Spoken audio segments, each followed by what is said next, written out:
चोली पार के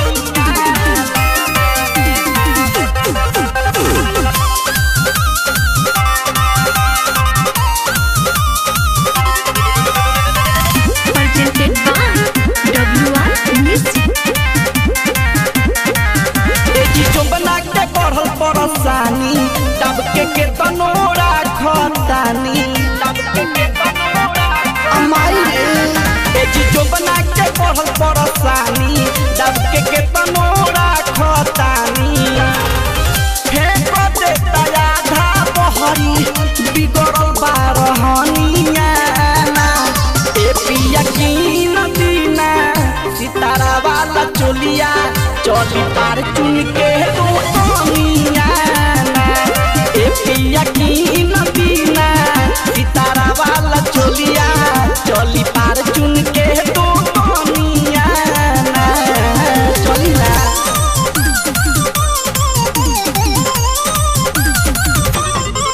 चोली पार चुन के दो दुनिया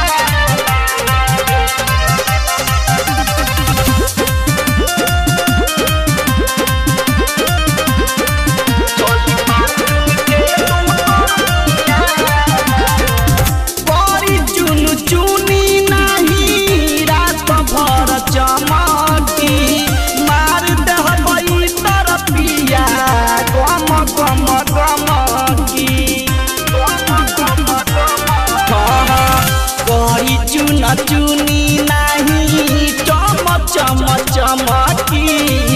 मार दे हबई तर पिया गम गम गमकी खूबे लुटी हम राजा चढ़ल बा जवानिया तो हो पिया की नदीना सितारा वाला चोलिया चोली पार चुन के दो दुनिया तो हो पिया की नदीना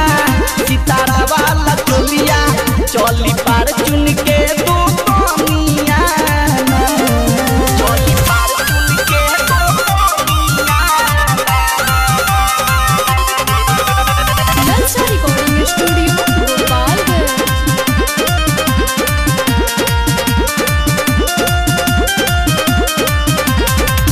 चारों पीस की नदम तो साल भर न टोके हाथ के तनोटोए मरुआ हम नहीं रोके चारों पीस की नदम तो साल भर न टोके हाथ के तनोटोए मरुआ हम नहीं रोके नीला न जान सोनू माने ले कहानिया तो हो पिया की नदीना सितारा वाला चोलिया चोली पार चुन के दो दुनिया तो हो पिया की नदीना सितारा वाला चोलिया चोली पार चुन के दो दुनिया presented by WR Music।